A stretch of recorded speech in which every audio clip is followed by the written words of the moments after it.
Daniel capítulo 9, versículo 18.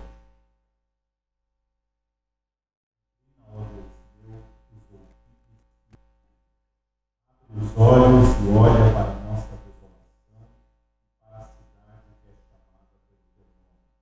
Porque lançamos as nossas súplicas perante a tua face, fiados em nossas justiças, mas em tuas muitas misericórdias.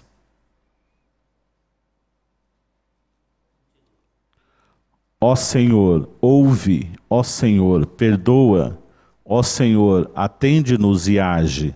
Não se retardes por amor de ti mesmo, ó Deus meu, porque a tua cidade e o teu povo são chamados pelo teu nome. Falava eu ainda e orava e confessava o meu pecado e o pecado do povo de Israel, e lançava a minha súplica perante a face do Senhor, meu Deus, pelo monte santo do meu Deus. Falava ainda na oração, quando o homem Gabriel, que eu tinha observado na minha visão ao princípio, veio rapidamente, voando, e me tocou à hora do sacrifício da tarde. Ele queria instruir-me, falou comigo e disse: Daniel, agora saí para fazer-te entender o sentido. No princípio das tuas súplicas saiu a ordem, e eu vim para tu declarar, porque és muito amado. Considera, pois, a coisa e entende a visão. 70 semanas estão determinadas sobre o teu povo e sobre a tua santa cidade, para fazer cessar a transgressão, para dar fim aos pecados, para expiar a iniquidade, para trazer a justiça eterna, para selar a visão e a profecia, e para ungir o santo dos santos. Sabe e entende, desde a saída da ordem para restaurar e para edificar Jerusalém, até ao ungido, ao príncipe, 7 semanas e 62 semanas. As praças e as circunvalações se reedificarão, mas em tempos angustiosos. Depois das 62 semanas, será morto o ungido e já não estará, e o povo de um príncipe que há de vir destruirá a cidade e o santuário, e o seu fim será num dilúvio, e até ao fim haverá guerra, desolações são determinadas. Ele fará firme aliança com muitos, por 1 semana. Na metade da semana fará cessar o sacrifício e a oferta de manjares.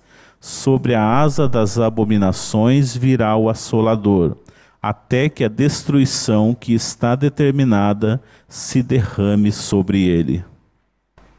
Nós sabemos, Pai, que só o teu Espírito pode revelar a tua palavra.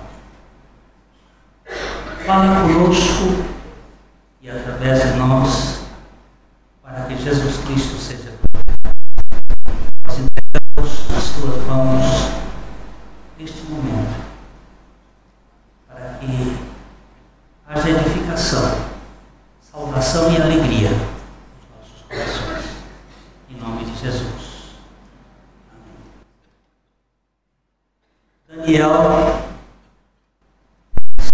da cidade dele de Jerusalém, quando ele tinha mais ou menos 15 anos. Para a Babilônia. Nabucodonosor conseguiu destruir a cidade, e Daniel então vem como menino ele começa o ministério dele aos 17 anos. Ele interpreta sonho de Nabucodonosor. Aquele sonho, nós já vimos aqui, onde o rei teve um sonho, não sabia como estava, qual era a realidade, em que havia um ser, uma estátua, uma cabeça de ouro, peito de prata, com os quadris de bronze e com as pernas de ferro e os pés misturados com barro. Daniel interpreta este sonho aos 17 anos de idade, mostrando que eram 4 reinos que se levantaram contra o ungido. Seria um processo de civilização no mundo contra Cristo.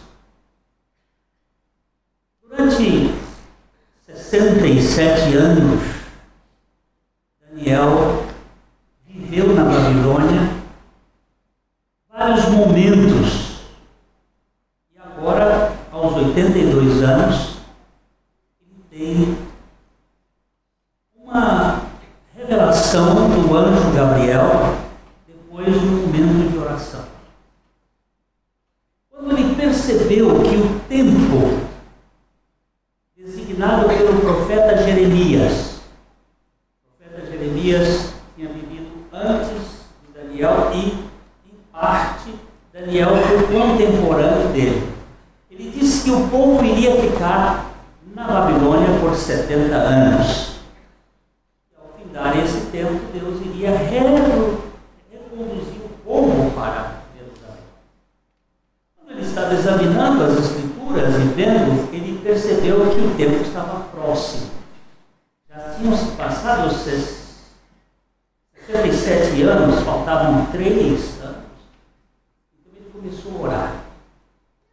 E na sua oração, ele se humilhou, ele confessou o pecado do seu povo e o seu pecado. E ao fazer esta oração, ele pede a Deus que se incline os ouvidos e o ouça. Que Deus abra os olhos e olhe para a desolação da sua cidade, que tem o nome dele. Porque aquela cidade estava desolada. Quando Nabucodonosor olhou a sua grande Babilônia, ele viu, ele disse: esta é a grande cidade que eu criei com o meu poder. Agora, quando Daniel olhava para Jerusalém, de longe, ele via que a cidade estava arruinada, e ele clama ao Senhor e pede, e ele faz, nessa oração, ele diz: ó Senhor, ouve. Ó Senhor, perdoa. Ó Senhor, age. Ó Senhor, ouve, por causa da tua misericórdia. Ó Senhor, perdoa, por causa da tua graça. Ó Senhor, age por causa do teu amor, porque a tua cidade, que se chama pelo teu nome, está arrasada. E enquanto ele falava e ele confessava, nós vamos verificar aí no verso 20. O verso 20, Daniel capítulo 9, verso 20. Enquanto ele falava e ele confessava o pecado, o seu pecado e o pecado do povo, Deus enviou um mensageiro. A palavra anjo é mensageiro, o anjo Gabriel. Ele vem, onde é que podemos colocar aqui? Daniel capítulo 20. Falava eu ainda e orava e confessava o meu pecado e o pecado do povo de Israel, e lançava a minha súplica perante a face do Senhor meu Deus, pelo santo monte do meu Deus. Este monte aqui é o monte Sião e Moriá, que são ali os dois bem ligados. É onde está o umbigo do mundo. É aí que está o centro de toda a ação divina. Ele está orando e pedindo a Deus, e então no verso 21, falava ainda na oração, quando o homem Gabriel, porque foi uma teofania, ou seja, o anjo se manifestou em forma humana. Isso é muito comum na revelação bíblica, essa manifestação de seres angelicais na dimensão humana como forma humana. E veio rapidamente, me tocou às 3 horas da tarde, que é o sacrifício da tarde. Ele queria instruir-me e falar comigo, e disse: Daniel, agora eu saí para fazer-te entender o sentido disso. Isso aí está no verso 22.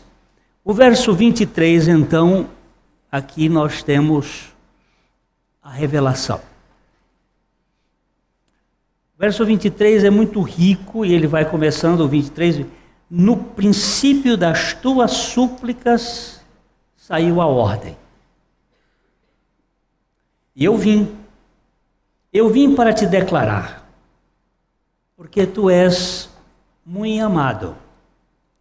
Essa é expressão hebraica semelhante à expressão usada por Deus para Jesus. Tu és meu filho amado, em quem eu tenho prazer. Tu és muito amado. Considera, pois, a coisa e entende a visão. E ele então começa a descrever que há 77 de anos designados para o povo de Israel, para a santa cidade de Jerusalém, e para, ele diz aqui, para o povo e sobre a tua santa cidade, para fazer 6 coisas.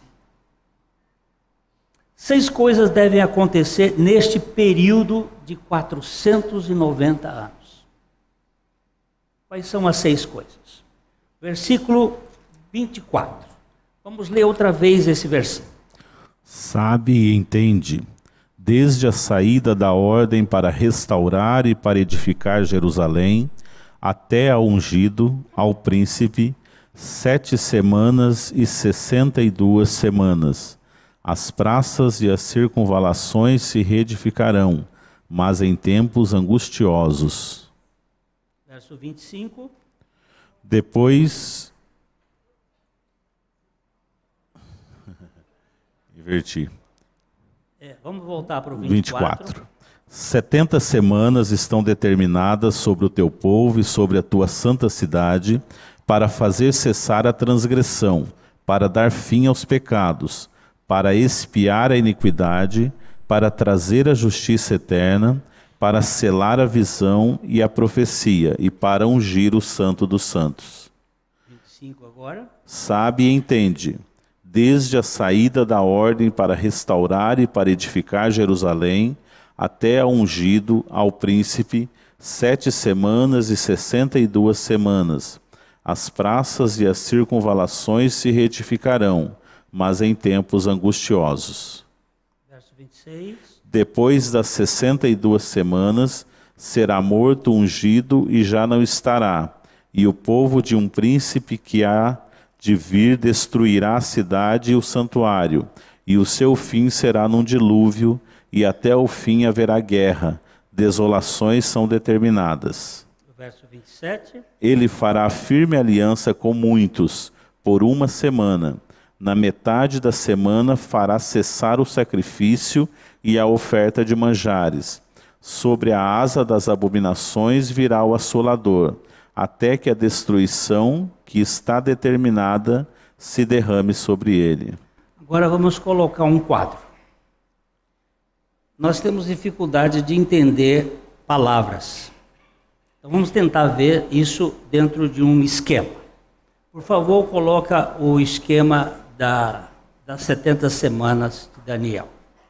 Ele vai estabelecer aqui uma cronologia, um tempo que está determinado. Vamos ver se conseguimos colocar isto aí. Muito bem.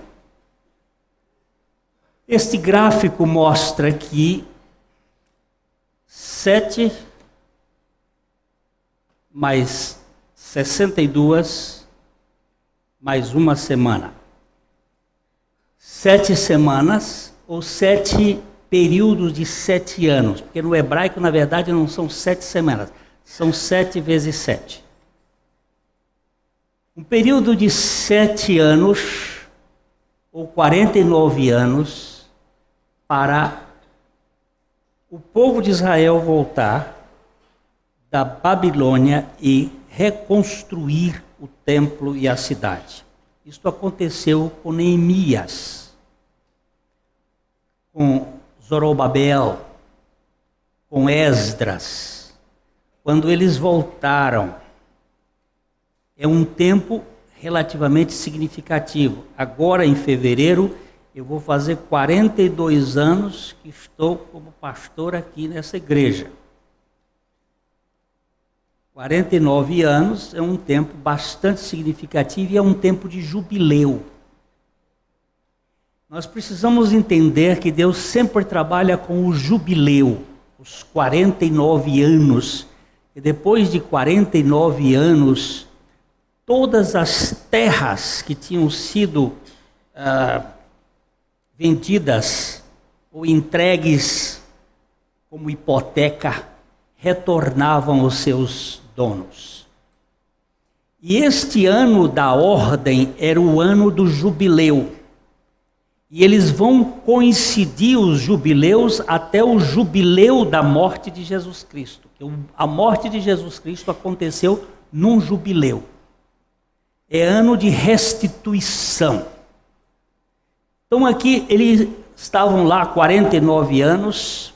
Estes 49 anos de retorno foi a construção do templo e da cidade. Se você voltar aí para ler, por favor, leia o verso 25. Não, pode deixar aqui. Deixa aqui a coisa e ele lê lá. Vamos deixar eu preciso disso aqui.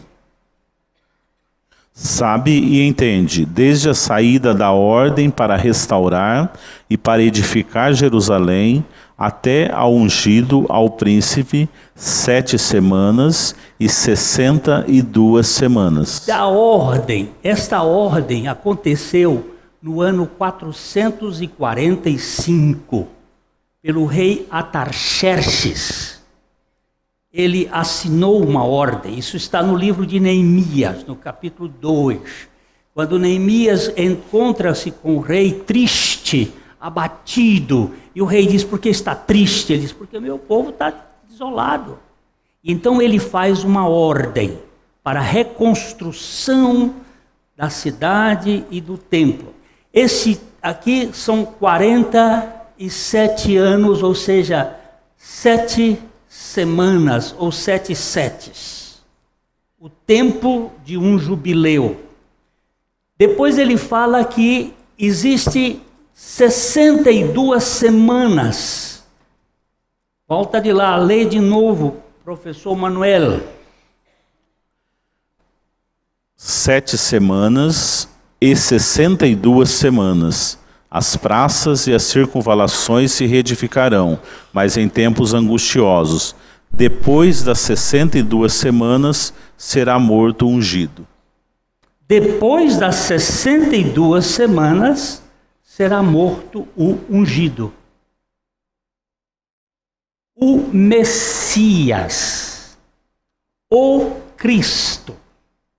Quando você pega a data de 5 de Nisan, de 445 antes de Cristo, e multiplica pelo ano profético ou ano bíblico, que são 360 dias, vai dar exatamente na semana em que Jesus entrou em Jerusalém montado num jegue, e o povo dizendo hosanas ao que vem em nome do Senhor.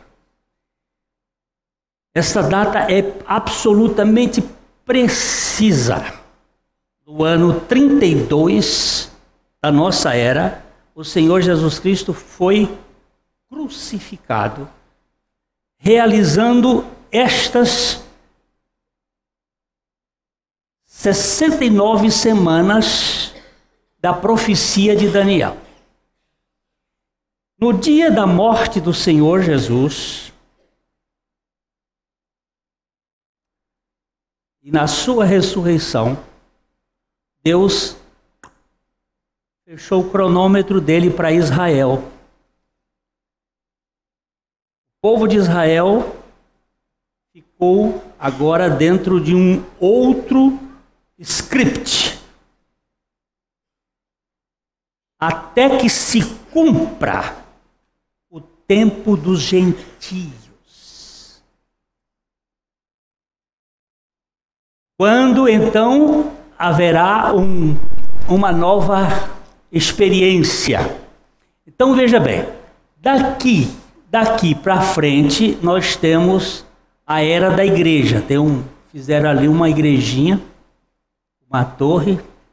Essa igrejinha com essa torre aqui é uma mistura de Babel. Isso aqui é uma mistura do obelisco de Tamuz com a igreja. É mistura. A igrejinha de Deus não tem essa torre, não. A igrejinha de Deus tem colunas da verdade em Cristo Jesus, que somos nós. Isso aqui já é mistura. Mas vamos deixar aí, porque essa é cultura aí. E aqui nós temos esse tempo. O tempo da igreja é até que se cumpra a era dos gentios. Quando se cumprir a era dos gentios, então a igreja será arrebatada. E quando a igreja for arrebatada, nós vamos ter aqui o casamento, a boda no ar. O Cordeiro com a sua igreja. As bodas do Cordeiro. E ficou uma semana aqui, esta semana aqui, que é a semana do capítulo 20, do versículo 26 e 27. Vamos ler o versículo 26 e o 27. Depois das 62 semanas será morto o ungido, e já não estará. E o povo de um príncipe que há de vir destruirá a cidade e o santuário.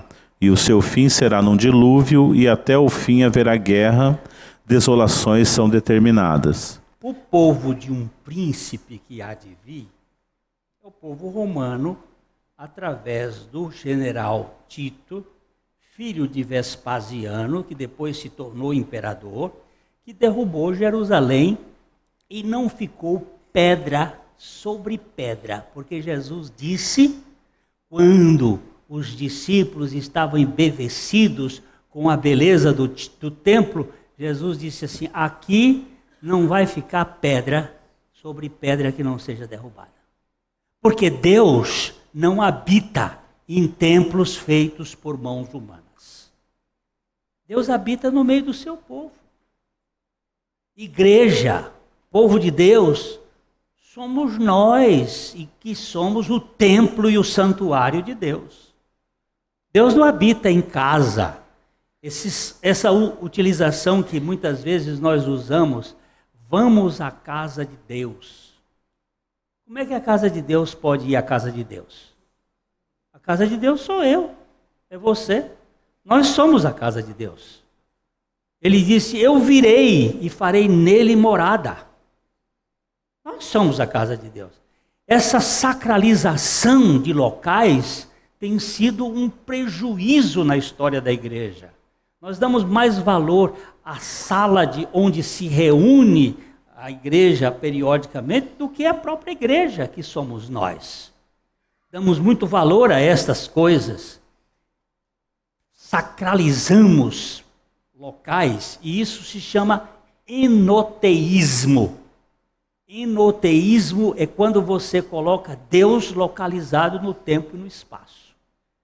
É uma forma idolátrica de se dizer que Deus está aqui. Não, Deus está em todo lugar, Ele preenche céus e terra, E ele está exatamente onde 2 ou 3 estiver reunido em seu nome, ele está no meio deles.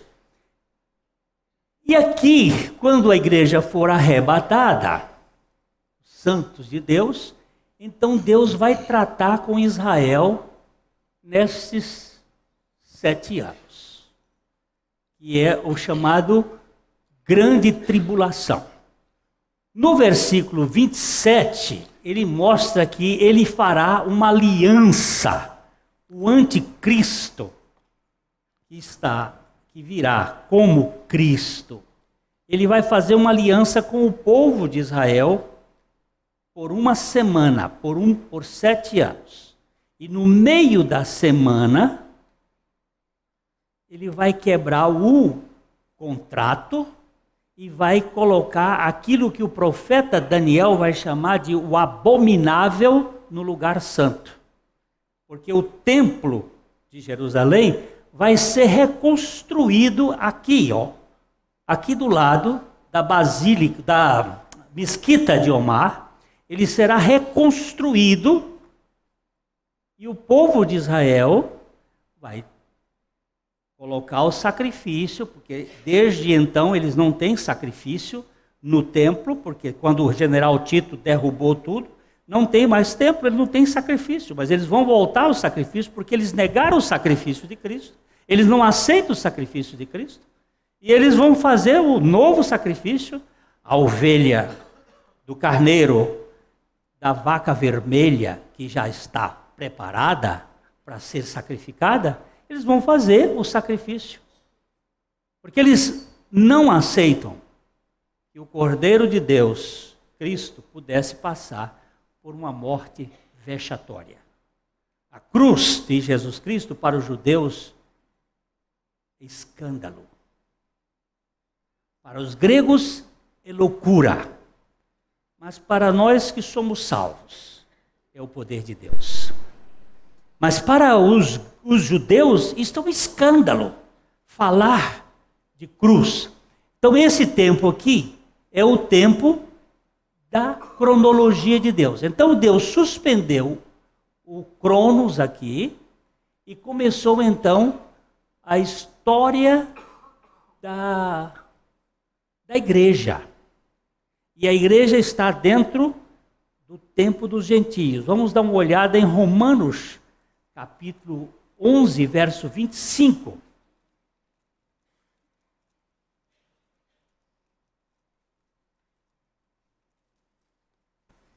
Porque não quero, irmãos, que ignoreis este mistério, para que não sejais presumidos em vós mesmo, que veio endurecimento em parte a Israel, até que haja entrado a plenitude dos gentios.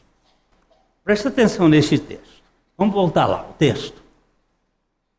Não sei se conseguiu colocar. Tem problema a gente esperar, não. Eu sei que essa tecnologia... Hoje estava pegando fogo nisso aqui. Hoje de manhã. É pregar o evangelho e sai fogo do céu e da terra. Né? Então a gente sabe o que acontece. Mas vou dar uma lidinha de novo aí nesse texto. Porque não quero, irmãos, que ignoreis este mistério, para que não sejais presumidos em vós mesmos, que veio endurecimento em parte a Israel, até que haja entrado a plenitude dos gentios. Houve endurecimento em Israel. Até que se cumpra o tempo dos gentios. Vamos ler também Lucas, capítulo 21.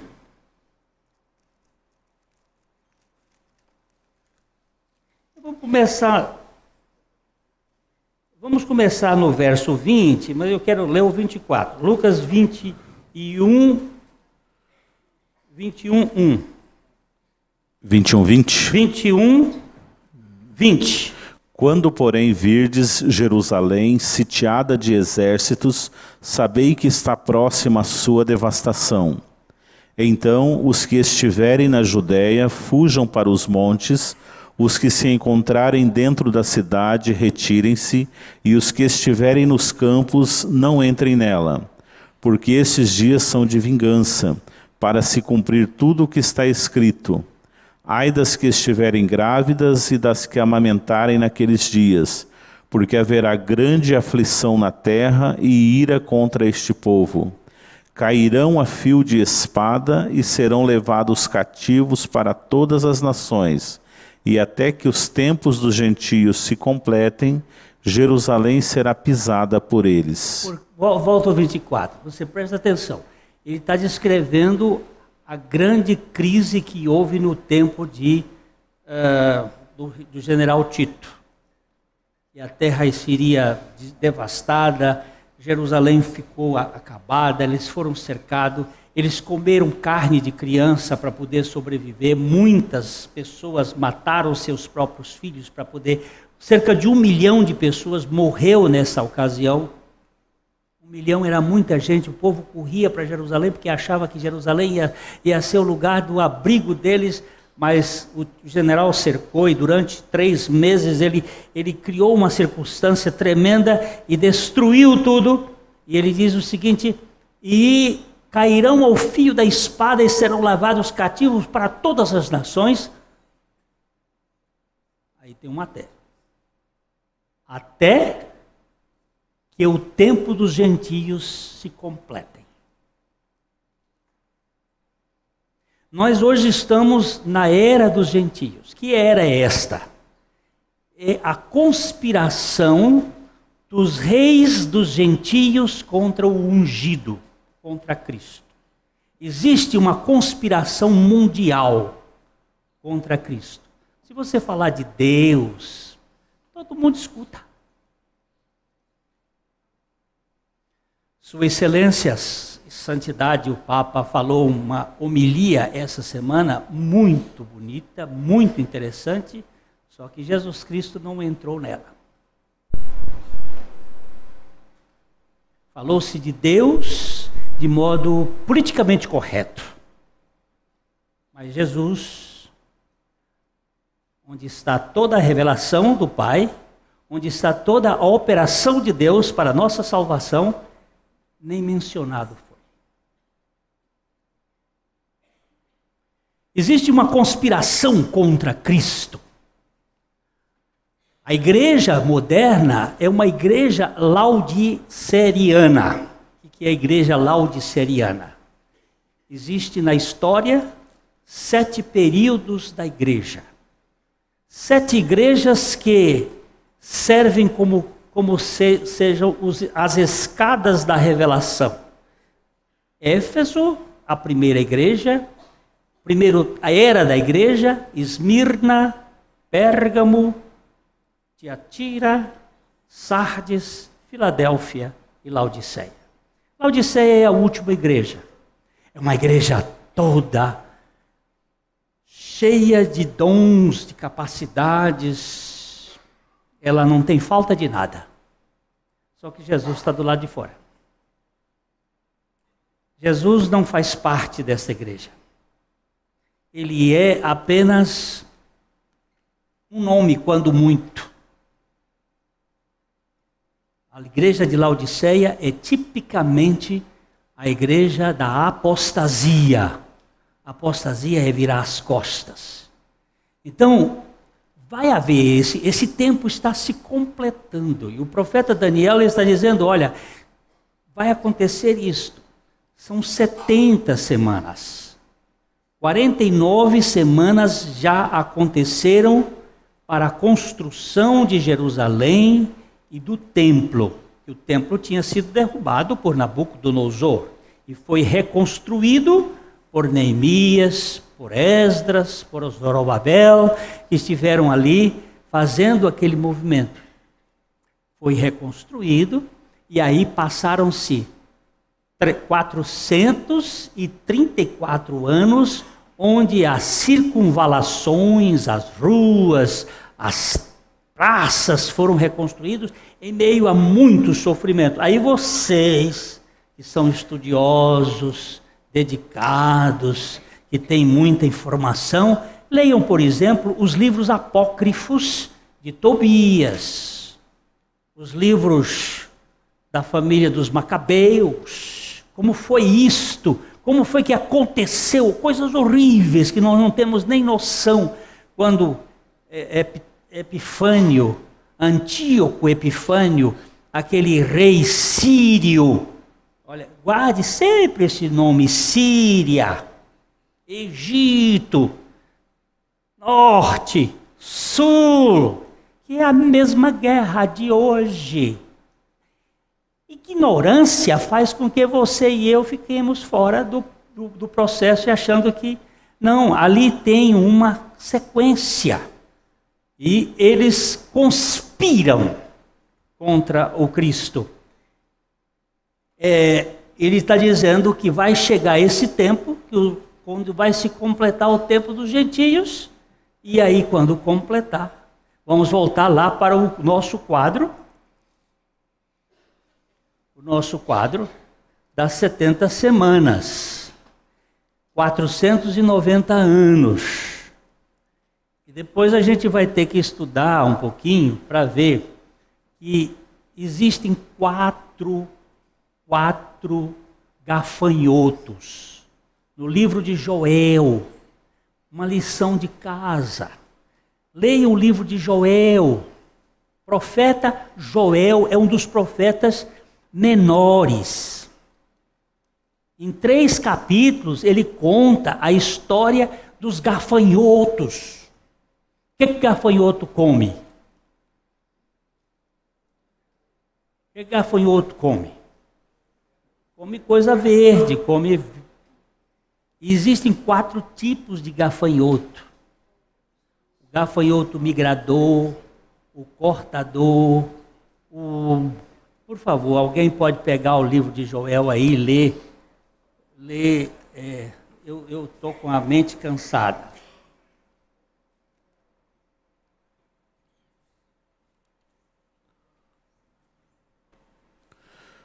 Joel 1,4. O que deixou o gafanhoto cortador, comeu o gafanhoto migrador.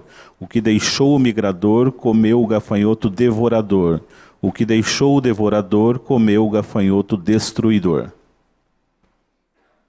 São 4 gafanhotos e são 4 períodos de 490 anos que a história de Israel tem. 4 grupos de 490 anos. E Deus não leva em conta o tempo da ignorância. E Deus não leva em conta a escravidão. Ele vai tratar disso. E aquilo que o gafanhoto comeu, ele vai fazer restituir. Deus trata com o Cronos e com o Kairos. Cronos é o tempo do relógio. O Kairos é o tempo qualitativo. Deixa eu explicar isso aqui para ajudar. Quando um pé de pêssego flora, ele dá flores todas ao mesmo tempo. Arrebenta em uma semana todas as flores do pé de pêssego. Mas eles não amadurecem todos no mesmo tempo. Eles levam de 4 a 6 meses para amadurecer. Por que não amadureceu tudo ao mesmo tempo? Porque um está mais na ponta, o outro está mais embaixo, o outro está mais no meio, o outro está mais fora.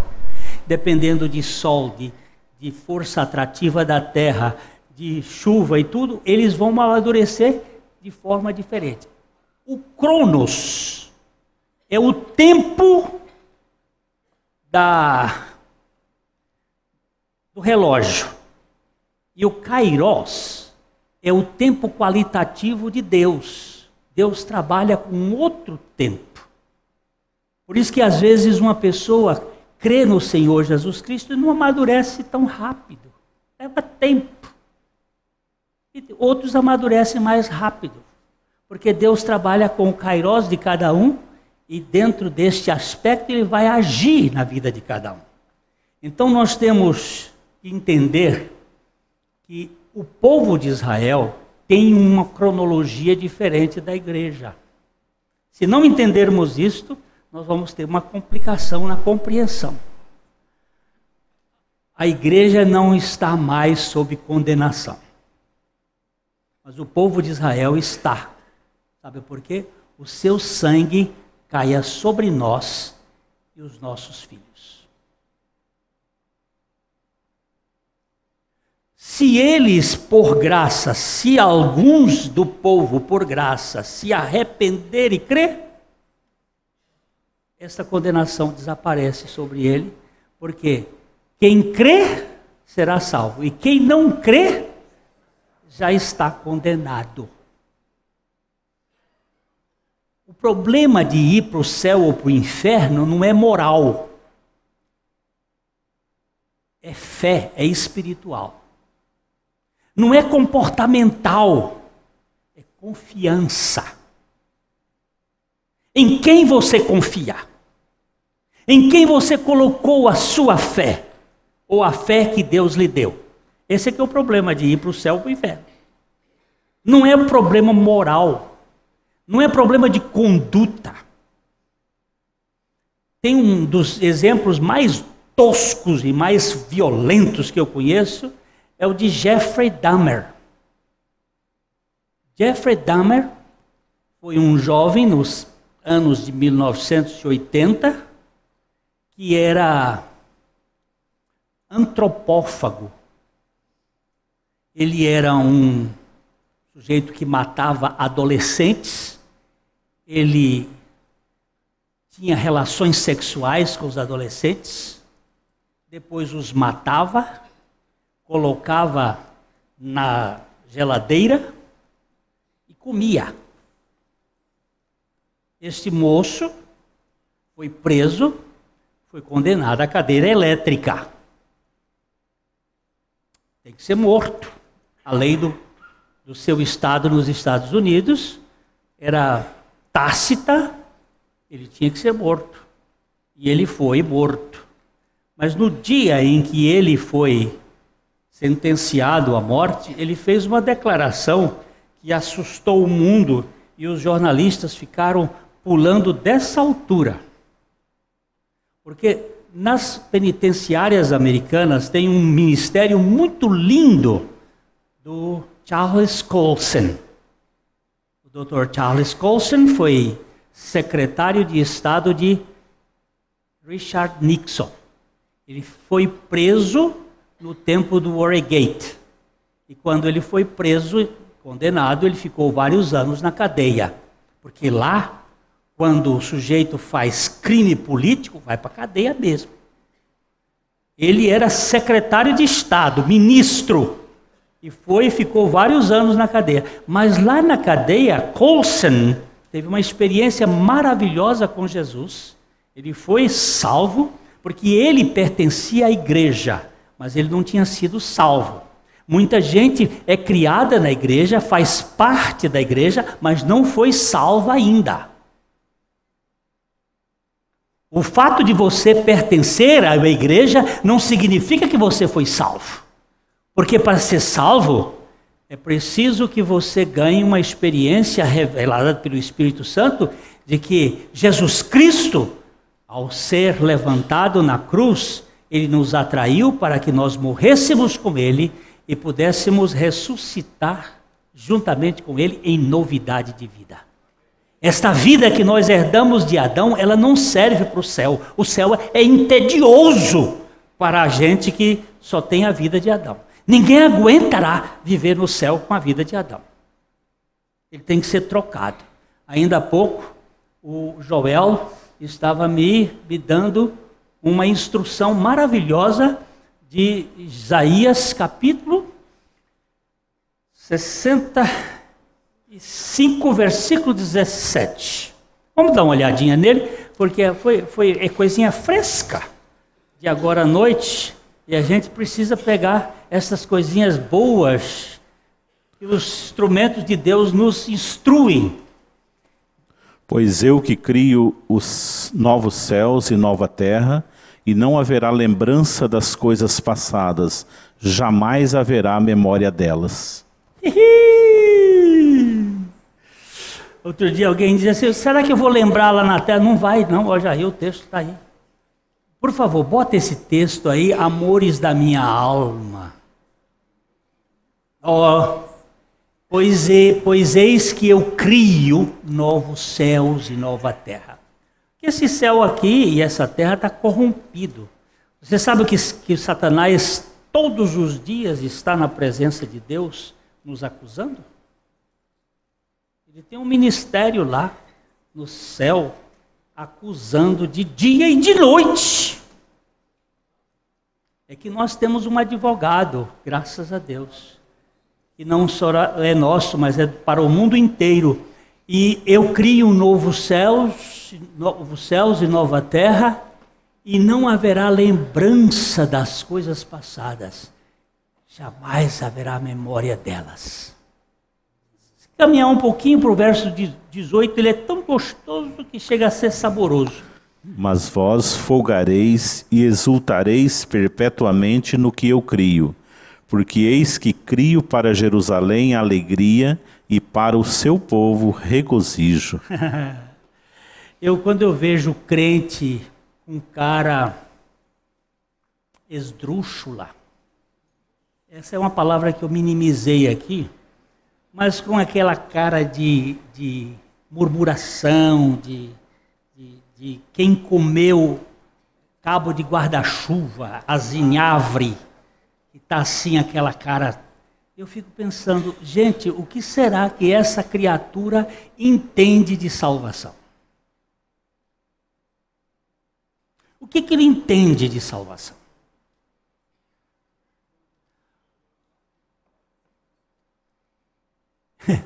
Mas vós folgareis e exultareis perpetuamente no que eu crio, porque eis que crio para Jerusalém alegria e para o seu povo regozijo. Agora, é só para esse povo? Não, porque para nós, ele foi dizendo assim, eis que vos trago, o anjo Gabriel, aquele mesmo que trouxe a notícia para Daniel, eis que eu vos trago novas de grande alegria que será para todo o povo. O que eu vou?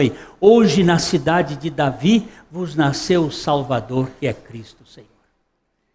Um Salvador que tem o poder de perdoar todos os nossos pecados. E, queridos, eu vou ficar aqui batendo e batendo e batendo até que isto entre, porque são 6 coisas maravilhosas que este Deus fez no dia da sua crucificação.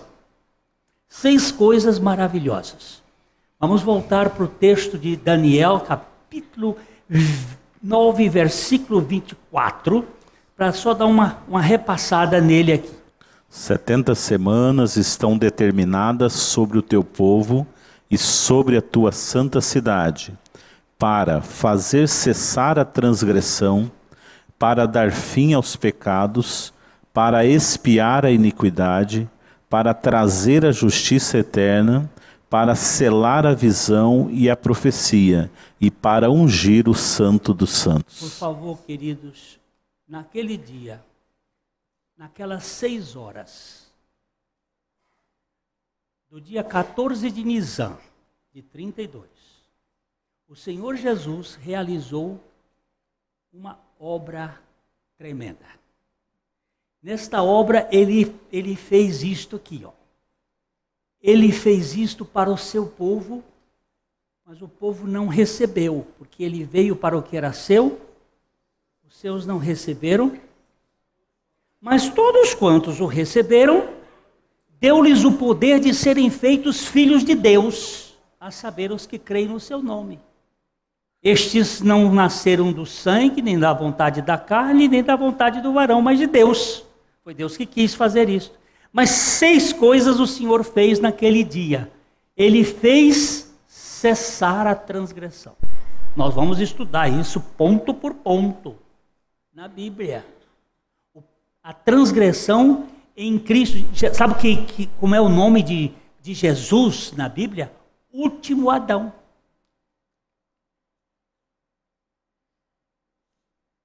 último Adão. Cessou a transgressão. Para Deus, em Cristo, acabou. Acabou. Se nós herdamos de Adão o pecado, nós herdamos de Cristo, recebemos de Cristo a redenção completa. Ele fez, olha, é muito certo, fez cessar a transgressão. Ele deu fim, presta bem atenção, transgressão está no singular, mas pecados está no plural. E você vai ter que entender isso nos livros da revelação dos profetas. Porque havendo Deus outrora falado de muitas maneiras aos pais pelos profetas, estes profetas apontavam para Jesus. Nesses últimos dias ele nos falou pelo Filho, a quem constituiu o herdeiro de todas as coisas. E depois que ele fez a purificação dos pecados, assentou-se à destra da majestade de Deus. Então ele para cessar a transgressão, para dar fim aos pecados. Quantos pecados Jesus perdoou lá na cruz? Levando sobre si os nossos pecados. Para quê? Para que nós, sendo justificados por Ele, pudéssemos viver para a sua própria glória. Não tem mais pecado para me perdoar, Ele já perdoou todos. Todos. Para expiar a iniquidade. Volta aqui, transgressão e iniquidade são parentas muito próximas. A transgressão leva à iniquidade. A transgressão de Adão produziu em nós um princípio chamado iniquidade. Nós vamos estudar isso aqui, que Deus fez cair sobre Cristo a iniquidade de nós todos. Não as iniquidades, mas a nossa natureza iníqua, perversa, corrupta, foi colocada em Jesus. Por isso que ele se tornou o ser mais feio da face da terra. Isaías 53 diz: olhávamos, mas não víamos nenhuma beleza que nos agradasse. Por quê? Porque ele carregava sobre si a iniquidade de nós todos e os nossos pecados. E ele diz aqui, para trazer a justiça eterna. Não a justiça de bodes e ovelhas que você faz cada dia, cada vez que pecava, levava um bode lá e o sacerdote. Não, a justiça eterna, com um único sacrifício, realizou para sempre uma eterna salvação. Se isso não serve para você, lamento, não tem coisa melhor. E para selar a visão e a profecia, porque, meus irmãos, tudo o que foi dito até Jesus se cumpriu em Jesus. Não tem nada mais para fazer. Jesus, ao dizer na cruz, tudo está consumado, consumou toda a obra da redenção e selou a visão e a profecia. Mas tem uma outra coisa que ele diz assim, e para ungir o Santo dos Santos. E esse aqui nós vamos gastar um tempo. Esse aqui é coisa muito preciosa. Quando o sangue do Jesus caiu na tampa da arca da aliança que estava debaixo do Calvário. Ali realizou-se uma redenção perfeita.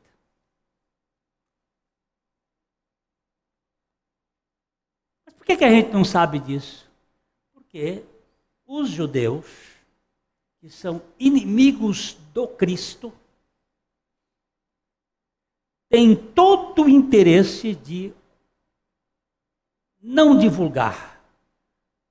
Eles pagaram caro aos soldados para dizer que Jesus não ressuscitou dentre os mortos, e eles pagam caro para dizer que a evolução do homem é um fato que vem de fora. não foi por Deus criado, mas é feito de uma ameba, e eles pagam caro para ninguém saber que a Arca da Aliança foi descoberta.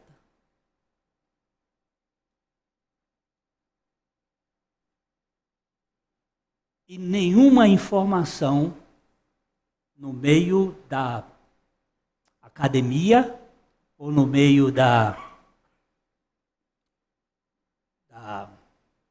imprensa passa isto. Mas o sangue de Cristo ficou aqui na terra. João capítulo 5, verso 7 diz que o sangue dele está aqui na terra. E continua sendo um dos testemunhos da sua redenção.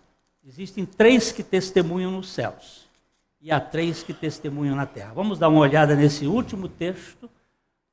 Não era o propósito, mas vamos olhar porque a gente precisa ver que o sangue do Senhor Jesus está sobre a terra, realizando o ministério ele realizou em nosso favor, nos libertando da condenação, porque já não há condenação para os que estão em Cristo Jesus. Concorda ou não?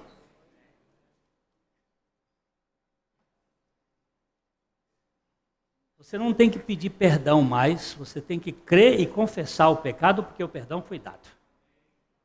Confessa. Ele já perdoou. Então receba. Né? E agora você vê aqui, onde é que está o texto? João não é. Eu não falei? Gente.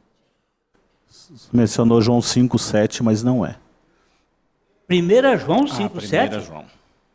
Será que eu estou ficando mais biruta do que? Não, pode ser eu também. 1 João 5,7. Agora sim. Pois há 3 que dão testemunho no céu: o Pai, a Palavra e o Espírito Santo. E estes 3 são um. Peraí. Lá do céu há 3 que testificam. Pois há 3 que dão testemunho no céu: o Pai, o Verbo, Cristo e o Espírito Santo, a Trindade. São 3 que testificam no céu. Esse é o testemunho do céu. Verso 8. E 3 são os que testificam na terra: o Espírito, a água e o sangue. E os 3 são unânimes num só propósito. E 3 são os que testificam na terra: o Espírito, a água e a palavra, elas são uma. Vós já estáis limpos pela palavra que eu vos tenho falado. O verbo e a palavra, o verbo e a água são um. É Cristo também. Mas aqui há um desmembramento, o sangue.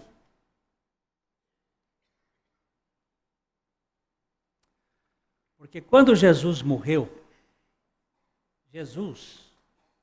ele não era filho de Adão. Ele era filho de Eva.